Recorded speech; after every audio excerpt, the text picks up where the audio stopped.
नमस्कार दोस्तों, आपका स्वागत है हमारे YouTube channel bright future Ajmer पर। मैं हूं मुकेश रावत और आपके सामने लेकर आया हूं एक नया वीडियो जो कि बहुत ही इम्पोर्टेंट है।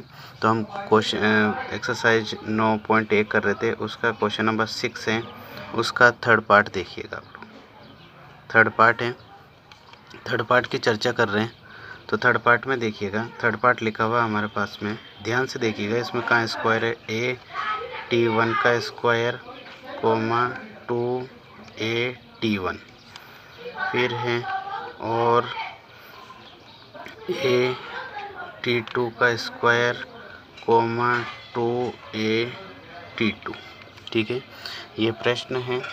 और इसी में देखिएगा हम लोग A और B बना लेते हैं। जैसे हमारे पास में ये A पॉइंट है और ये B पॉइंट है।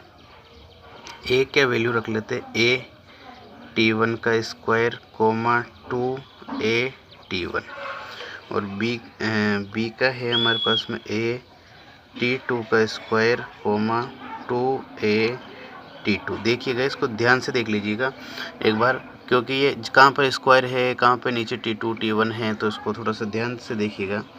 तो हम नीचे करते हैं, तो A और B देखो, ये x होगा, ये y होगा, इसका ये x होगा, ये y होगा। ये पहले नंबर का है तो 1 1 और ये दूसरे नंबर का है तो 2 2 लगे। ठीक है, सारी वैल्यू आपको पता चल गई। AB इज इक्वल टू, देखिएगा फॉर्मूला क्या है, √x2 माइनस x1 का square plus y2 minus y1 का स्क्वायर।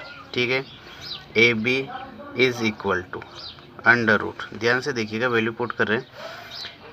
x2 कितना है, x2 है मेरे पास में AT2 का स्क्वायर माइनस x1 कितना है AT1 का स्क्वायर प्लस y2 कितना है, ये रहा 2AT2 माइनस 2AT1 इसका स्क्वायर। तो देखिए अब AB इज इक्वल टू √, है।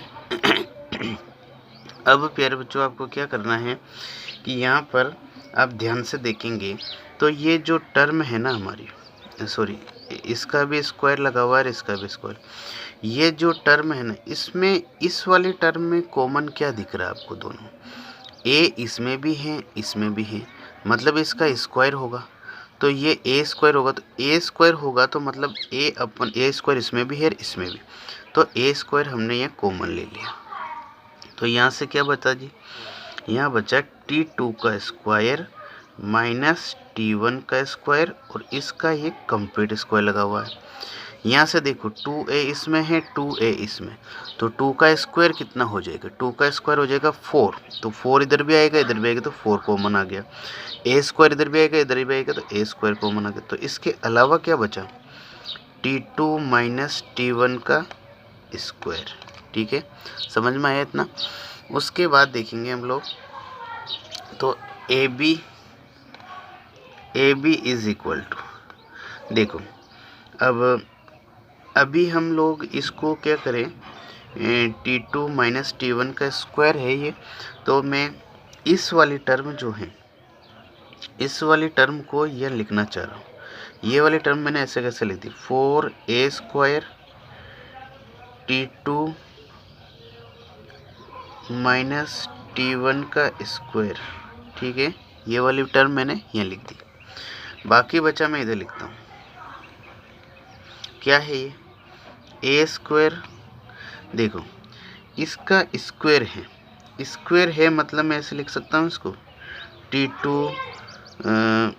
T2 का स्क्वायर माइनस T1 का स्क्वायर एक बार, और T2 का स्क्वायर माइनस T1 का स्क्वायर एक बार।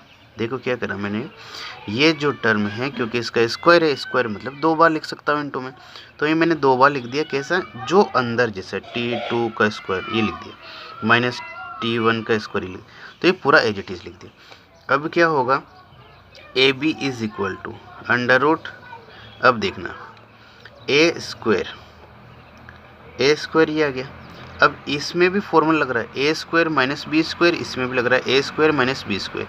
तो A square minus B square का फॉर्मूला क्या होता है, A plus B A minus B। तो इसको मैं एक बार तो प्लस करता हूँ T2 प्लस T1 को, एक बार माइनस करता हूँ T2 माइनस T1 को। मैंने बोला था अभी कि A प्लस बी रे माइनस बी होगा, ये तो हुआ इसका। अब इसी वाले का भी ऐसा ही होगा, T2 माइनस T1 और T2 प्लस T1, क्योंकि एक बार प्लस कर दिया, एक बार माइनस कर दिया, एक बार प्लस कर दिया। और ये वाली टर्म जो है हमने ऐसी की ऐसी उतार दी कि 4a square T2 minus T1 का स्क्वायर। ठीक है, इतना समझ में आया। उसके बाद हम लोग देखेंगे कि AB बराबर, देखिए इसको आप ध्यान से देखेंगे तो मैं एक स्टेप और लिखना चाह रहा हूँ, वापस अरेंज करना चाह रहा हूँ इसको। ये है a स्क्वायर, ठीक है, a स्क्वायर है। अब a स्क्वायर है, अब देखिएगा T2 प्लस T1 कितनी बार आ रहा है, 2 बार आ रहा है। तो T2 प्लस T1 का स्क्वायर लग रहा होगा, 2 बार मतलब स्क्वायर इनटू में।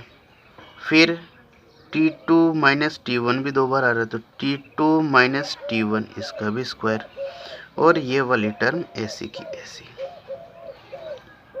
समझ में आ रहा होगा, क्योंकि बहुत ही धीरे स्लो और बहुत ही अच्छे कॉन्सेप्ट के साथ में अपन कर रहे हैं इसको। AB बराबर, देखिएगा अब इसको आप ध्यान से देखना, मैं रेड पेन यूज़ करूँगा यहाँ पे कि यहाँ पे क्या कॉमन क्या क्या दिख रहा है आपको। देखो a स्क्वायर इसमें भी है, इसमें भी, इसका मतलब आप यहाँ पर a स्क्वायर कॉमन लेंगे, a स्क्वायर कॉमन लेंगे। चलिए मैंने a स्क्वायर कॉमन ले लिया, ठीक है। और क्या दिख रहा है आपको, देखो T2 माइनस T1 का स्क्वायर इधर दिख रहा है, ये वाला टर्म, ऐसा का ऐसा टर्म यहाँ पर ये रहा T2 माइनस T1 का, मतलब T2 माइनस T1 का स्क्वायर कॉमन ले सकते हैं, आप ले सकते हैं। अब देखिए जब ये कॉमन ले लेंगे तो आप ये देखेंगे कि ये वाली टर्म जो है ये पूरा कॉमन आ गया, यहाँ से यहाँ तक आ गया कि नहीं आ गया, ये पूरा कॉमन आ गया, a square T2 minus T1। तो यहाँ से क्या बचा 4, तो मैं ये पहले लिख दिया, प्लस यहाँ से क्या करें, बस ये ही गया, एक ये गया और एक ये वाली टर्म गई, तो ये वाला बचा, ये वाला बचा, तो मैंने लिख दिया T2 प्लस T1 का स्क्वायर और इसको ब्रैकेट क्लोज, ठीक है। अब देखिएगा ये क्या है, ये स्क्वायर में है तो इसका बार आएगा, तो क्या होगा, बार आएगा तो हमारे पास बचेगा AB बराबर a स्क्वायर का क्या बचेगा a, इसका भी स्क्वायर हट जाएगा, ये बचेगा T2 माइनस T1, और ये कम्प्लीटली अंदर बच जाएगा कि 4 प्लस T2 प्लस T1 का स्क्वायर। यही आपका क्या है, आंसर है। धन्यवाद।